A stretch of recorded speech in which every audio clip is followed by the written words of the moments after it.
तृतीय पर्यायर निर्वाचन प्रचार परिसमाप्ति घटव गत काली आपने देखिले भारत वर्ष यशस्वी प्रधानमंत्री ओडिशा रे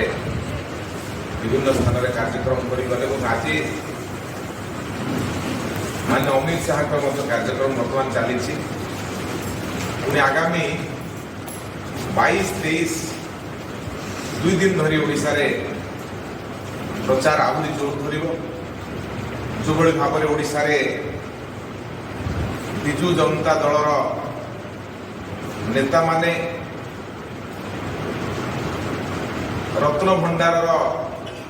हरिलुट्रे संपृक्ति अच्छी जो मानकर जमी आम गोटे कथा अच्छी चोर मचाए चोर से बर्तमान से माने बिड़ी बिड़ी आरंभ कर सरकार तुम पाखे लंबा समय धरिकी अच्छी 25 वर्ष सरकार रत्न भंडार खोली पार ना पुणी डुप्लिकेट चाबी मिलला जदि ओरिजिनल नथिला डुप्लिकेट को आसला आमको तो बर्तमान सन्देह होउछि रत्न भंडार संपत्ति तमिलनाडु चली जाएगी तो से बिड़ी बिड़ी होना माने तेणु ओडिया लोक को बोका बनवाई जो योजना विजु जनता दल चालू करुच्ची से कथा लोक जानी सारे आपंकर मन थो ये हूँ से विजु जनता दल जी कोरोना समय रथयात्रा बंद करने सुपारिश करके सुप्रीमकोर्ट पर्यंत पड़े धन्यवाद भारत वर्षर यशस्वी प्रधानमंत्री को जगन्नाथ कृपा जगन्नाथ इच्छा रूटी रथयात्रा हो पारा एम तो बंद कर प्रत्येक समय राजनीति किए कर मंदिर को नहीं राजनीति तो आप दल तो कर विजु जनता दल कर मंदिर को नहीं राजनीति तेणु विजु जनता दल बर्तमान जो भाव में बिड़ी बिड़े हो रत्न भंडार चाबी कथा उठेला बेलू सन्देह आहरी घनीभूत हो रत्न भंडार रत्न कौटी अच्छी ओडिशा अच्छे ना तमिलनाडु पड़े तार उत्तर दबार आवश्यकता अच्छे दलर नेता मैंने एक गत दिन में कहते ओडिशार परिचय नवीन बाबू बोधे भूली जाऊँ से कथा से कहते दलर माने Odisha is only known for Naveen Patnaik बोली कहते बाबू मैंने भूली जाऊँ ओडिशार परिचय नवीन पट्टनायक एक दलर लोक कहते नवीन बाबू स्वयं जगन्नाथ ये सब कथा भूलवा उचित नुह जो आज आप निर्वाचन समय टीका टिप्पणी करुँच जाचु आप संपृक्ति अच्छा तेणु घोड़ाई आपण मैंने ये मिछ नाटक कर धरा पड़ा धरा पड़ आगामी दिन में ये लड़ई को आहरी तीव्र करने आगामी 2 दिन धरिकी 22 तारीख दिन आमर पुणी हेमंत विश्व शर्मा अरुण गोविल 22 तारीख दिन गस्त अरुण गोविल जी आम रामायण राम थिले तांकर गस्त आपणकर 22 तारीख दिन ओडिशा रे हम ओडिशार चंपुआ तेलुपुई ढेंकानाल एवं भुवनेश्वर जयदेव बालीपाटना एमती 4टी स्थान सी सभा करेंगे एवं 23 तारीख दिन पुणी आउ थे भारतीय जनता पार्टी राष्ट्रीय सभापति जगत प्रसाद नड्डा जी पुणी आसुचंती करंजिया धामनगर बड़चणा एवं बालीकुदा ये 4टी जगार सभा करेंगे से भाव में हेमंत विश्व शर्मा 23 तारीख दिन आसुचंती से देवगढ़ बड़बिल चौद्वार बड़म्बा एमती 4टी स्थान में सभा करेंगे एवं योगी आदित्यनाथ से 23 तारीख दिन आसुचंती गोटे जनसभा चिलिका आउ गोटे जनसभा सालेपुर महांगार जो मध्यवर्ती अंचल पुड़िया से पड़िया करेंगे तेणु ये जो ओडिया अस्मितार लड़ई चली ये लड़ई को आहरी शाणित करने भारतीय जनता पार्टी तमाम नेता आसुँ देखुली गोटे इंटरव्यू रे विजु जनता दलर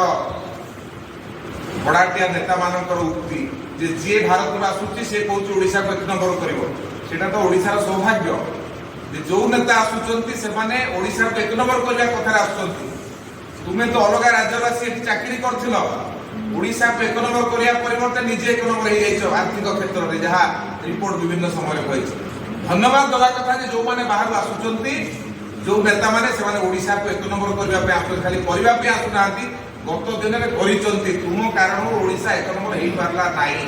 आज पर्यंत हिसाब देल नहीं प्रधानमंत्री पठे अर्थ कोड़ा गला कौन खर्च कल तार हिसाब दे पार ना जो नेता माने बाहर आसुचंती बाहरी नेता से माने एठी ओडिशा को 1 नंबर करने आसुचंती कहवा एटा गोटे पसंद लगुनि जो सी चाहती जे ओडिया लोक सबुदिन 5-6 नंबर होकर था 1 नंबर हूँ तेना आम ओडिया 1 नंबर होगा चाहूँ बीजेपी तमाम नेता कहते हैं आमको 1 नंबर करेंगे आम ओडिया समस्त 1 नंबर होगा राजी विजु जनता दल इच्छा ना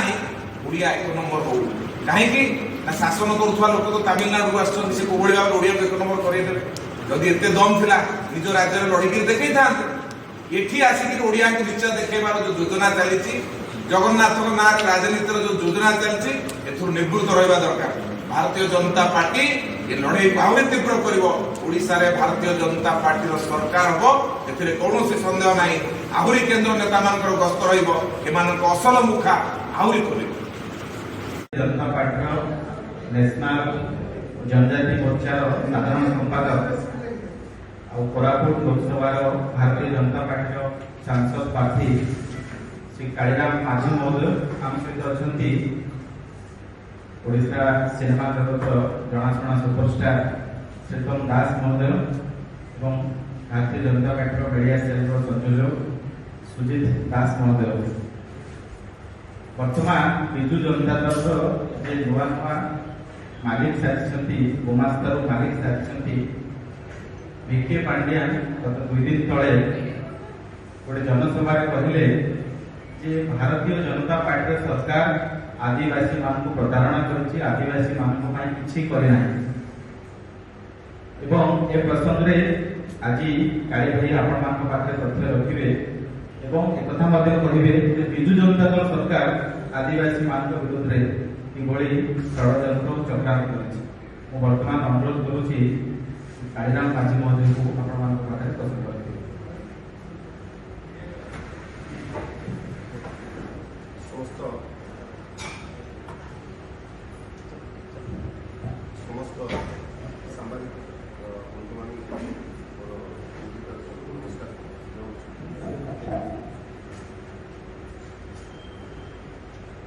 भारतीय जनता पार्टी शीर्ष नेतृत्व माननीय नरेंद्र मोदी नेतृत्व में जो भाव आदिवासी मान मान्यता बढ़े गौरव बढ़े आप समस्ते एक